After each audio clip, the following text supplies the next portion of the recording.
Those are the three identities that we're going to basically focus on this in this class with an indirect substitution. All right. So last time we had a circle. Let's check out another equation. If I had, grab that one. Let's say we want to convert from rectangular to parametric.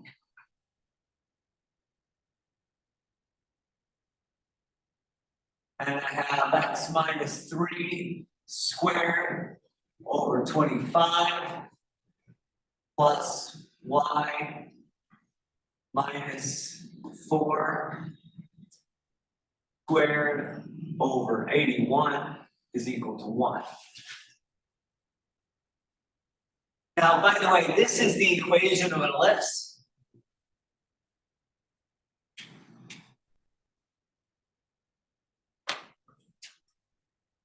In this case, I look, well, again, depending on what method you want to do, I tend to manipulate this equation until it looks like one of my indirect substitution equations. And then I write the indirect substitution right underneath of it. So that's what I'm going to do. X minus 3 over 25.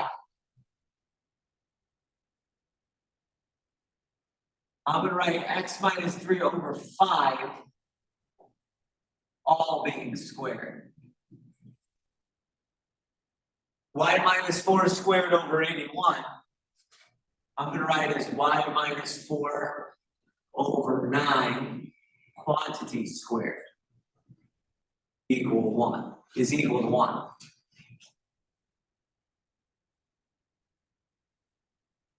Now, at this point in time, I have two things being squared equaling 1. So I can go to my parametric equations. Two things being squared added up, becoming 1. I can say cosine squared. I'm going to use t again as my variable. Plus sine squared of t equals 1. So we let cosine of t be x minus 3 over 5.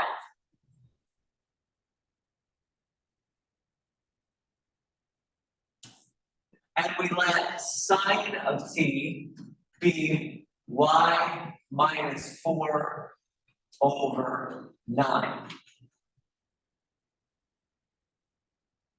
Now remember, we're trying to get into parametric form.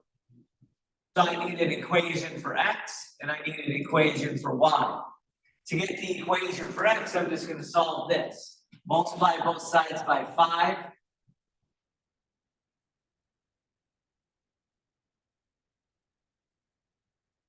And then add 3 to both sides.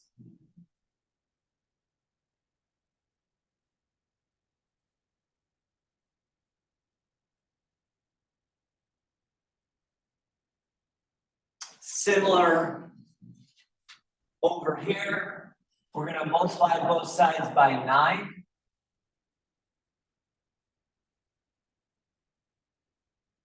And then add 4 to both sides.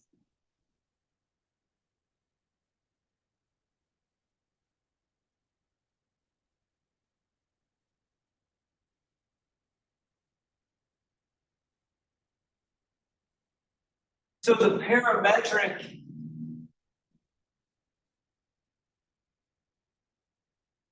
version of this rectangular equation is to pair x equals 5 times cosine of t plus 3. Y equals 9 sine of t plus 4. So that pair forms the parametric equations for that rectangle.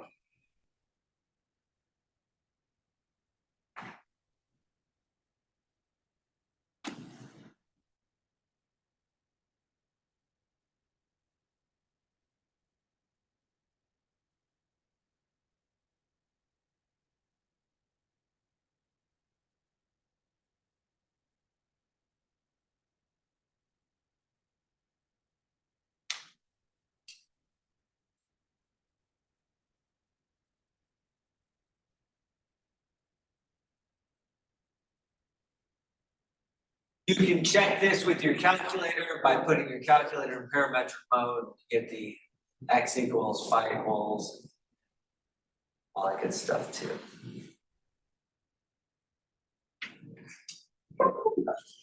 Awesome.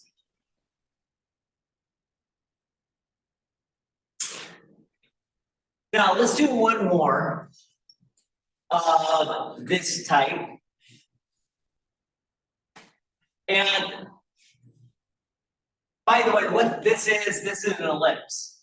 Okay, so if you drew this picture, it would be an ellipse who's centered at 3, 4.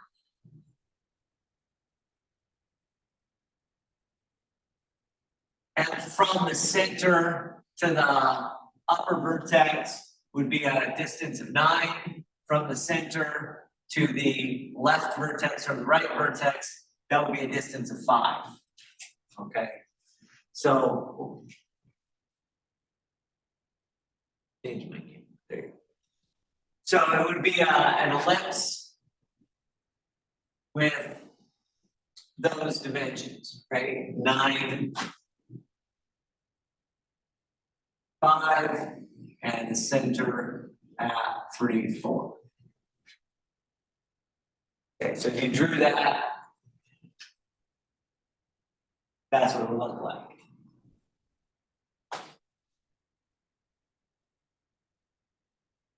Another version of how you can do this, let's say I wanted to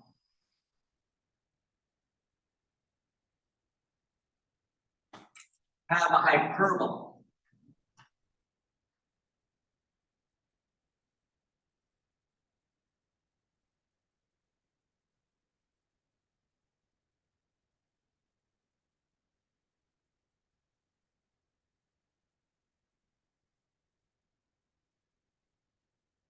Okay. This is a hyperbola centered at 2, -5.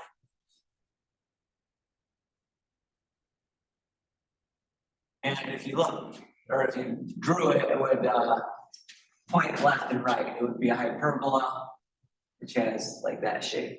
Does that make sense? They're pointing left and right. I didn't draw that very well, but that's all right. Well, in the case of hyperbolas, we can change this in the same way to 2 components being squared. But we have subtraction between them.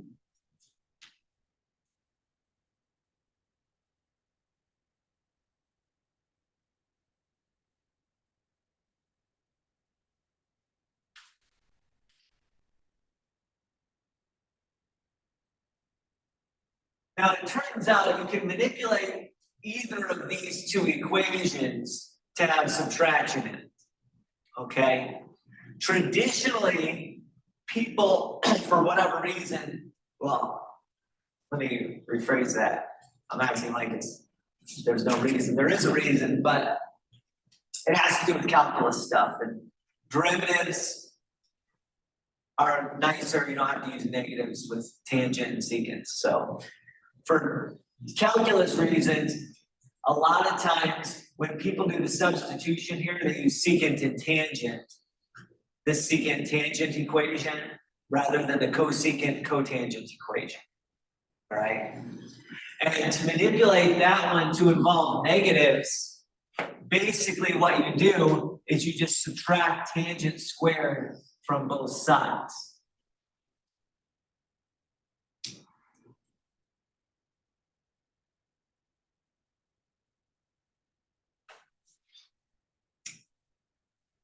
And you say one is secant squared minus tangent squared. Or in other words, secant squared, and again, I'll use the variable t, minus tangent squared of t is equal to 1. So if you're willing to use secant and tangent, you can do it that way, which is the traditional way. Okay. So we let x minus 2 over 6 be equal to secant. And then we let y plus 5 over 9 be equal to tangent of t. Yeah, it's supposed to be a 3. Oh, yep, you're right. I had 81 in the last problem, and I had started with 9 there. Thank you. Yeah. You're right. Good catch. And my brain was still in the last problem or something. But yeah. Yep. So square root of 9 is 3 is 3.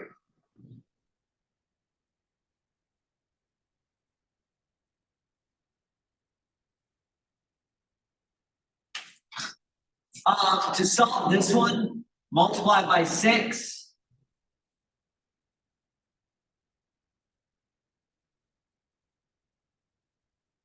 Then add 2.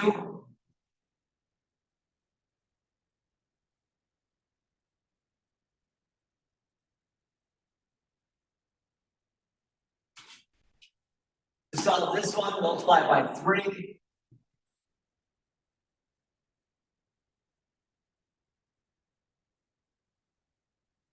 And then subtract 5.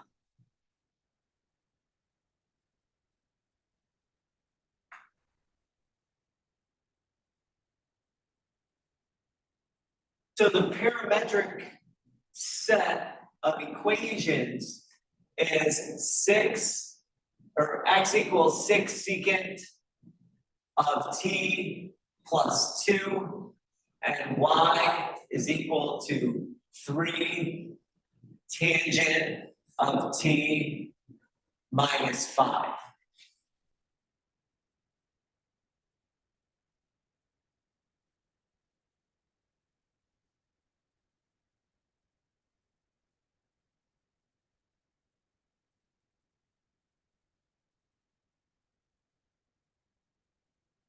So that's how we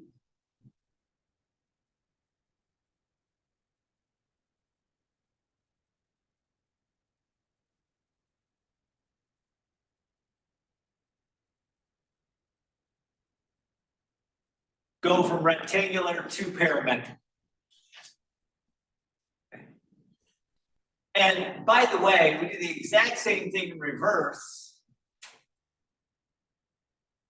We could have started with parametric and went to rectangular, and it almost looks like the precise reverse of this process. Let me give you an example of that. So here, we're going to go from parametric to rectangular.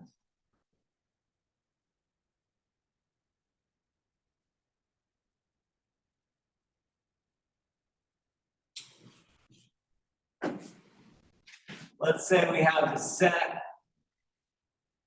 x equals 8 cosine of t plus 2, and y equals 10 times sine of t minus 6.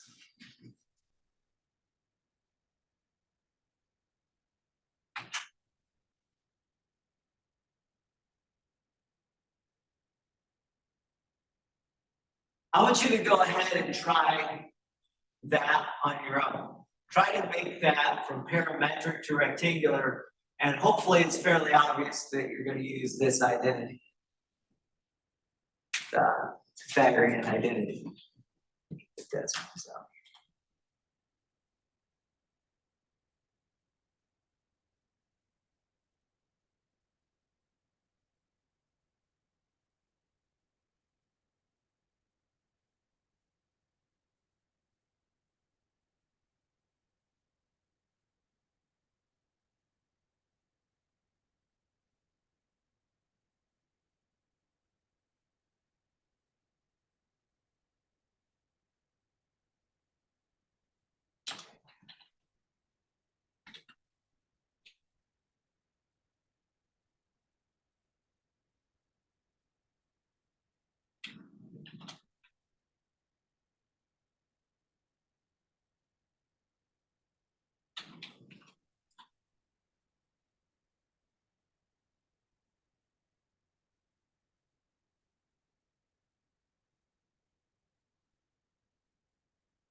All right. So our parametric set of equations is this. The way I go about it is I take each equation and I solve it for cosine of t. And then once I've solved, well, this one for cosine of t, this other one for sine of t. Once I've solved for cosine and sine, then I can look at my indirect substitution. The indirect substitution that involves cosine and sine is this one.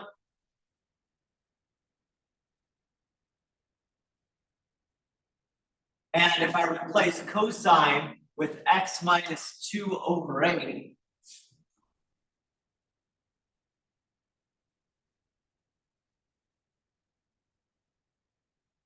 and I replace sine with y plus 6 over 10.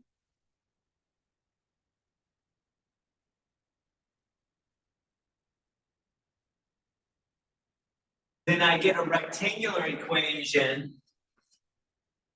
I guess I'll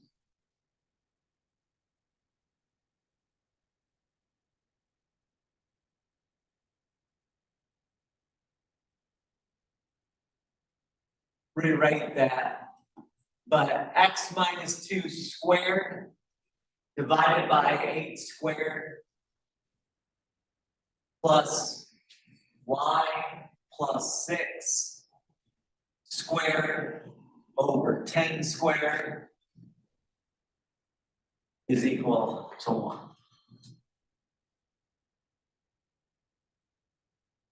So that's the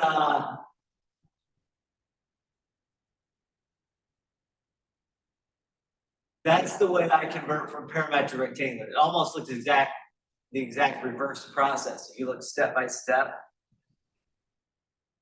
basically the reverse process of the one I just did. And you can do that with either the cosine sine indirect substitution or the secant tangent indirect substitution. Those are the two most common. Technically, any trig identity you can use an indirect substitution with.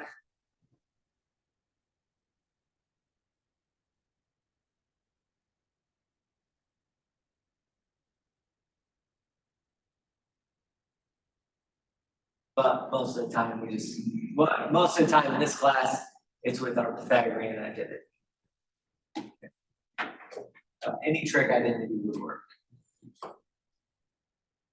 Now, I want to mention a couple of things.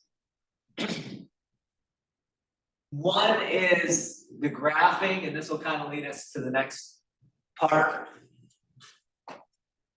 So, if you're trying to graph, let's say via Desmos, there's actually a way to graph via Desmos in parametric. And what you do is you create a point looking thing. And you put your equation for x in the x slot and your equation for y in the y slot. Okay. Now, I let t go from 0 to 2 pi. You can use any bounds you want, but since we're talking about an ellipse here, I went 0 to 2 pi. 0 to 2 pi is one time around.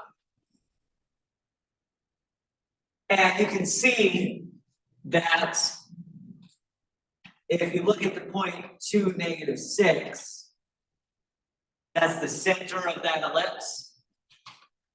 And it might not be obvious. I can do this steps size 1. Might not be obvious, but from the center up 10 units, I get to my top vertex. So from -6 to 4, right? And that's coming from the 10 in front of my sign there. Left and right, there's 8 units from the center to the outside edge. And that's where that 8 on the cosine, that's what that's doing. So the 2 and the -6 are giving me the center, and the 10 gives me the vertical distance. The 8 gives me the horizontal distance. Okay. Now, I actually like a little bit better using my calculator, right, with parametrics. Let me zoom in a little bit.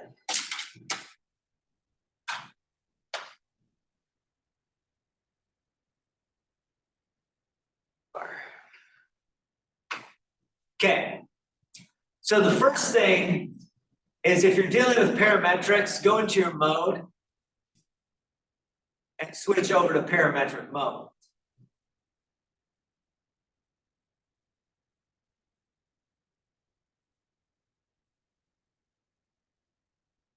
And then if I go to my y equals, well, let me make sure something else. Make sure that I don't have anything on there either. So go over to y equals, and what you see are pairs of things.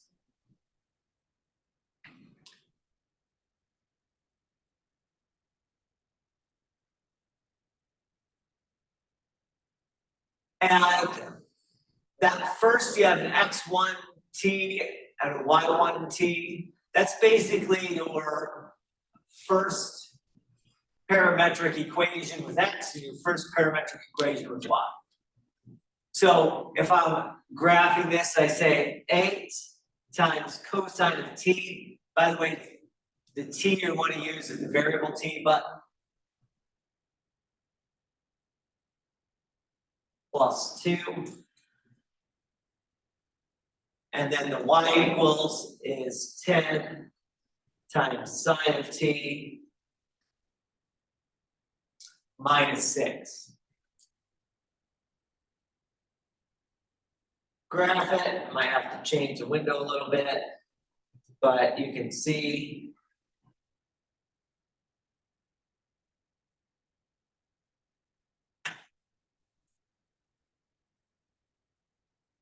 zoom out a little bit.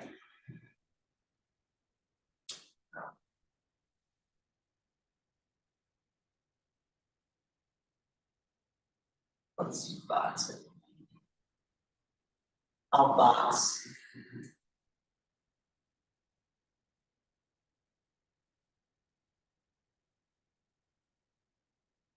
There we go. So there it is again. Same thing. My dimensions might be a little off because of the screen, but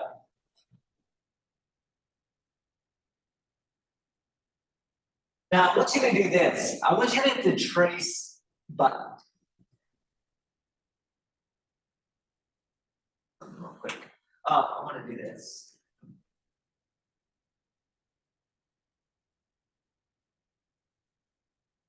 Sorry, before you do that, let's go to your window so we're all on the same page. Let's go on the window. And the window, I want your T minimum to be 0 and your T maximum to be about 4 pi. That's not essential, but. And now I hit the graph. Sorry. Okay, so we get our graph. Now I want you to hit trace. So you can see what the graph looks like there. Looks like an ellipse with those dimensions. But when you hit trace, we should all hopefully be at the same spot where t is 0, x is 10, y is -6. Is that right? I want you to notice what happens as the t starts to increase. My point is going around the ellipse.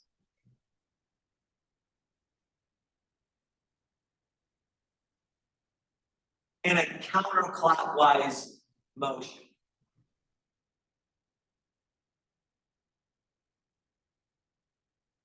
That makes sense.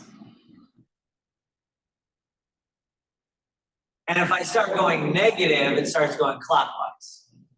In other words, if I start decreasing my t, going clockwise. But if you start increasing your t,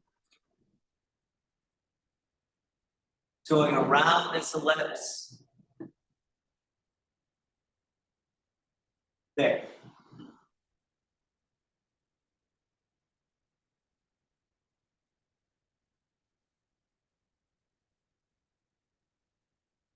Now, what if we put a negative in front of that 8?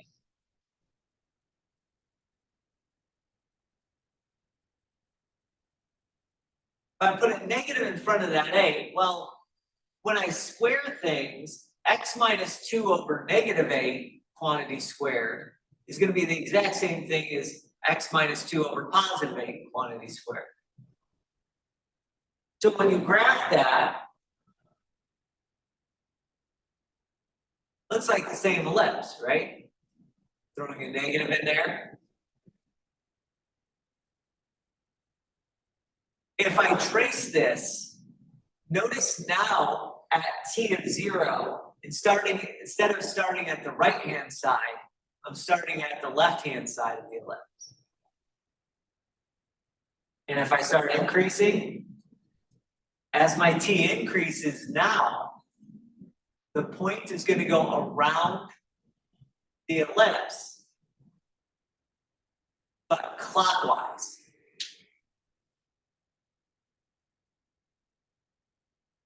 So it's going around the ellipse, but clockwise. And it's starting at a different value.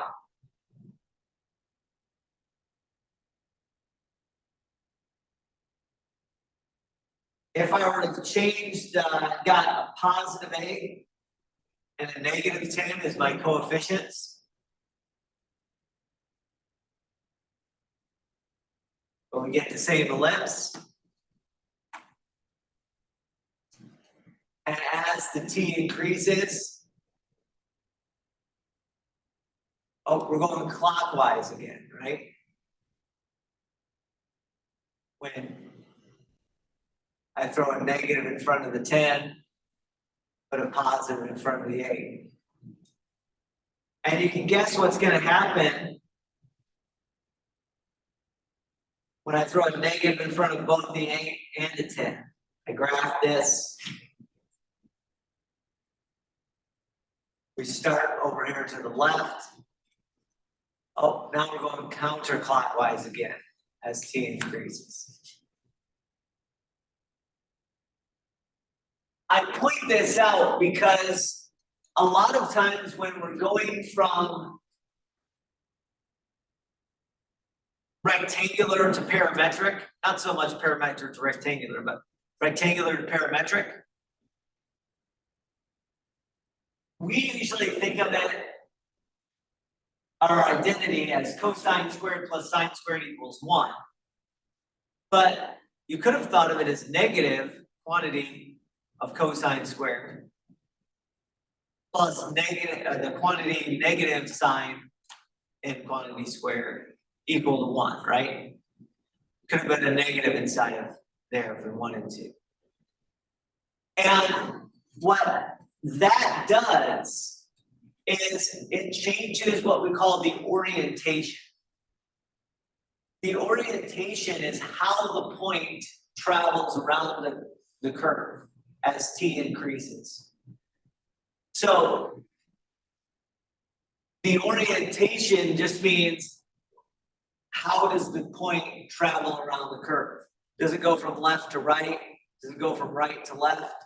Does it go, in the case of ellipses, clockwise or counterclockwise?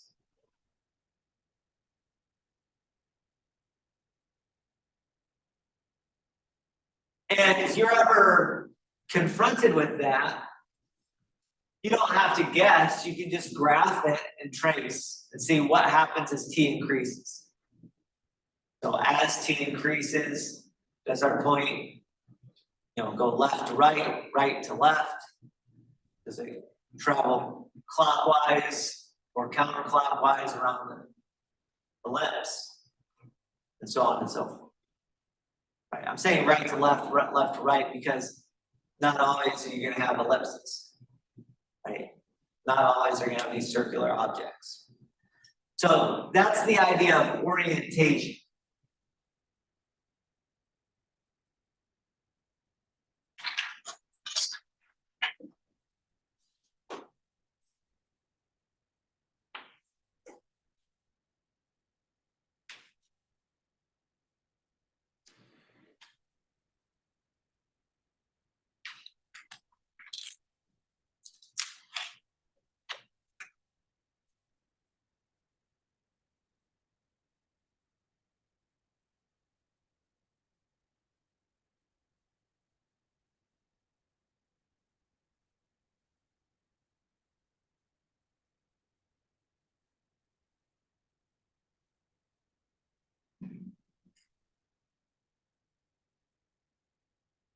So it's how the point moves around the curve's t increases. Oftentimes we symbolize that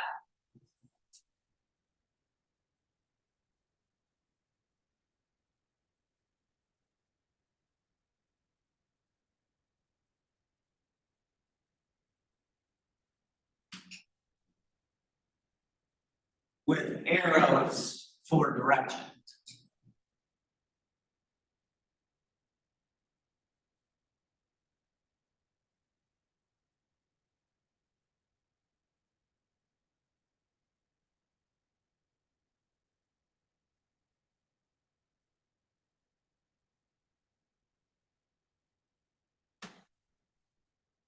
So let's show the orientation.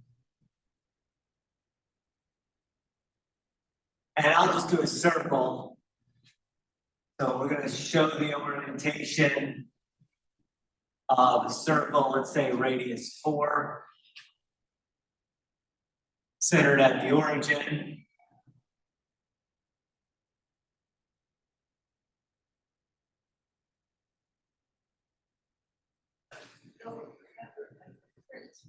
You would draw the circle.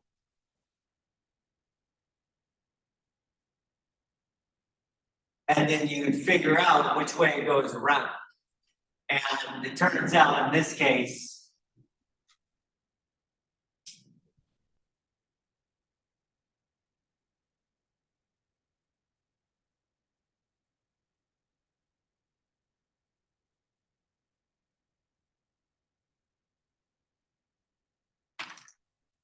it does that.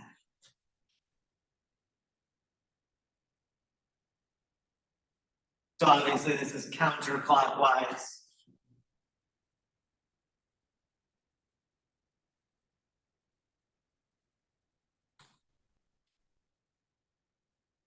Orientation.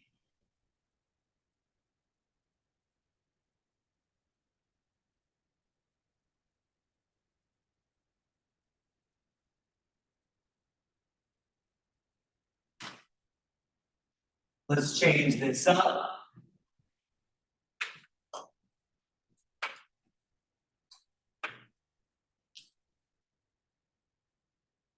I just changed one of those positive 4s to a negative 4.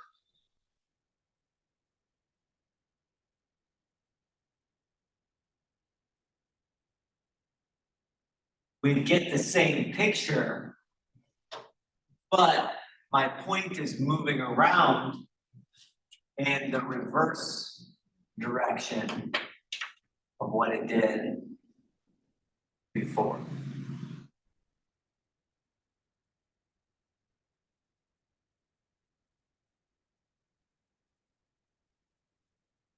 So this is clockwise orientation.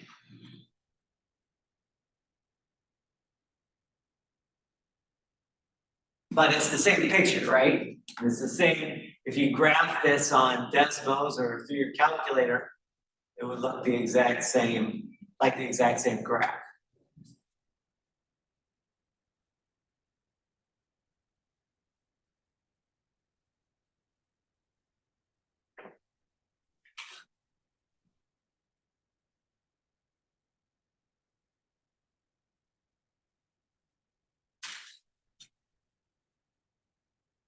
Here's one. If you take x equals, let's do negative 2t, and then do y equals 6t minus 4.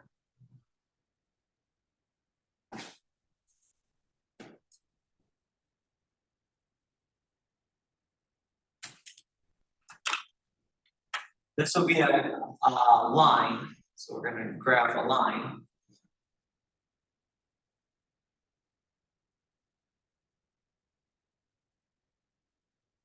Okay, let's just go ahead. I'll graph this on my calculator. Hold this down.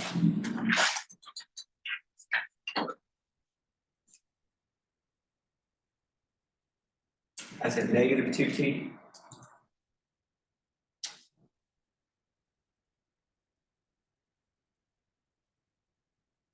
And then 16 minus 4. Let's do a standard zoom. I'm not sure what it's gonna end up. Oh, there you go. By the way, remember I set my window to start at 0 and go off to 14. That's why you can see this is not extended past there. So that is one thing about graphing and parametric.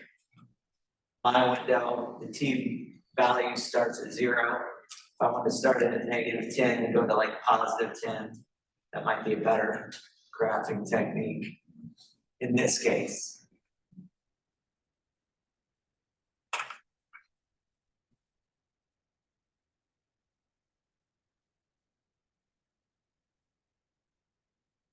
So I get, oh, there. So I get this line. And hopefully you can tell what's going on. But there's my point in here. As the T value gets bigger, so it's going from negatives to positives, and now the T value is getting bigger. The point is actually traveling from right to left on this line. So if we were to kind of indicate that, we just make the arrows show the direction that the point is traveling.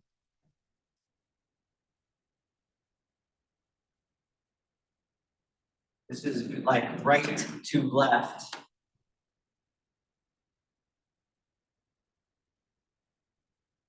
Orientation.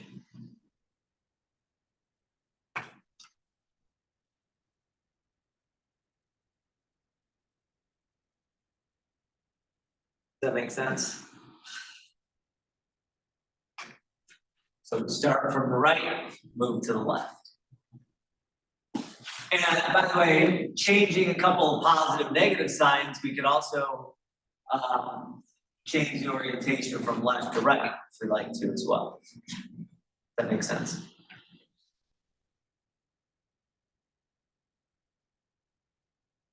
So somebody else could have graphed this. Who would have graphed in another direction. But that's orientation. Orientation just means how the point is traveling along, all right, as T increases.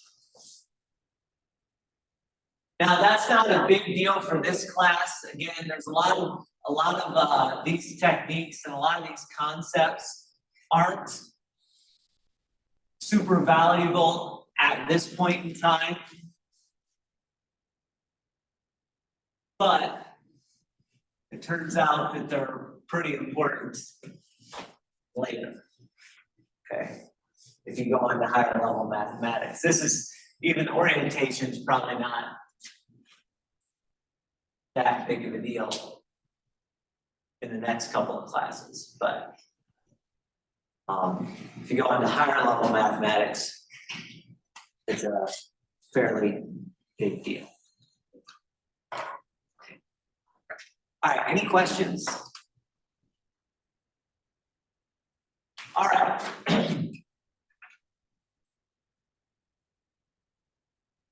So we're going to go on then to the next section.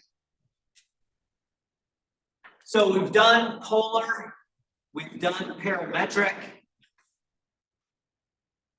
Now we're going to go to more of a linear algebra in the next few sections. And that starts off with dealing with vectors. Okay. It turns out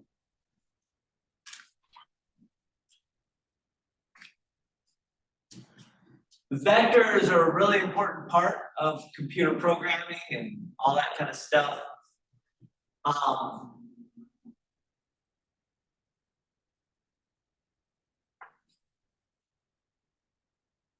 And vectors are also a very important part of what ads you see on your social media feeds, things like that. All right, they map certain things to you. So we're gonna do an intro to vectors through mathematics. This is not, I'm not gonna be having computer science, but turns out mathematics are pretty important too. So this is sort of the mathematical stuff that underpins a lot of computer science. All right, matrix theory and vectors and things like that. So a vector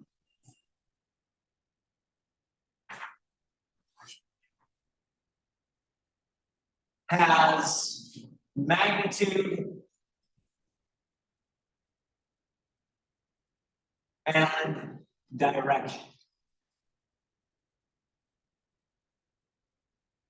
And it goes from one point to another point.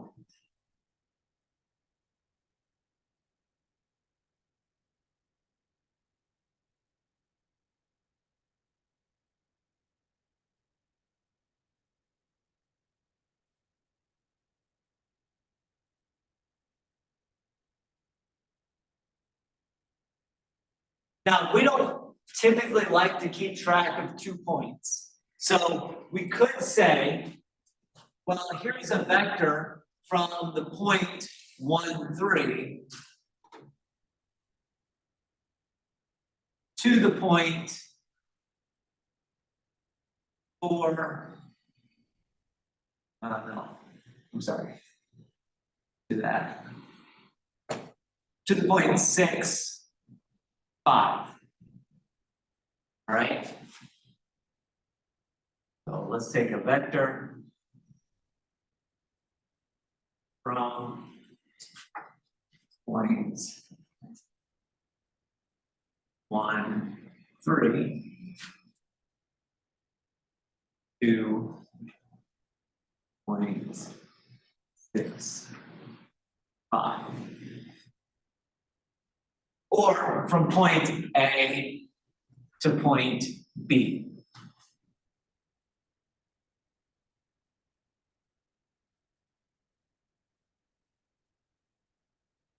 All right. Making sense? So we got vector from point to point.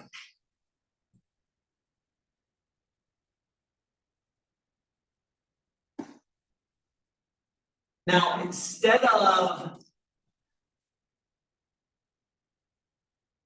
saying, well, it's the vector from point 1, 3 to point 6, 5, a lot of times we take that vector and we make the vector into a standard vector. The standard vector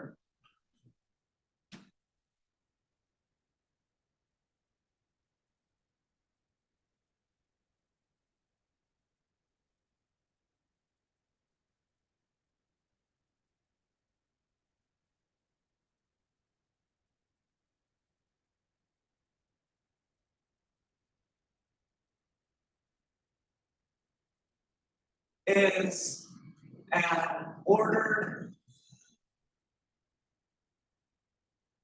pair with different notation.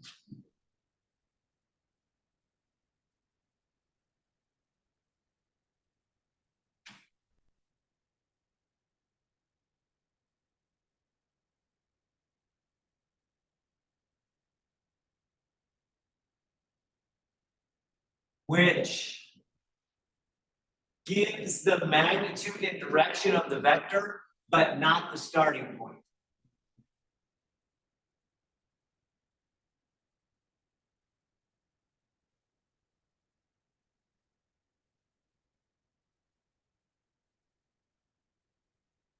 So it gives the vector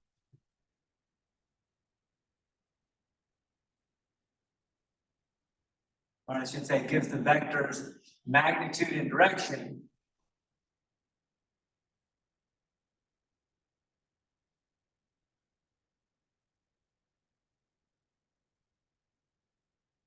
by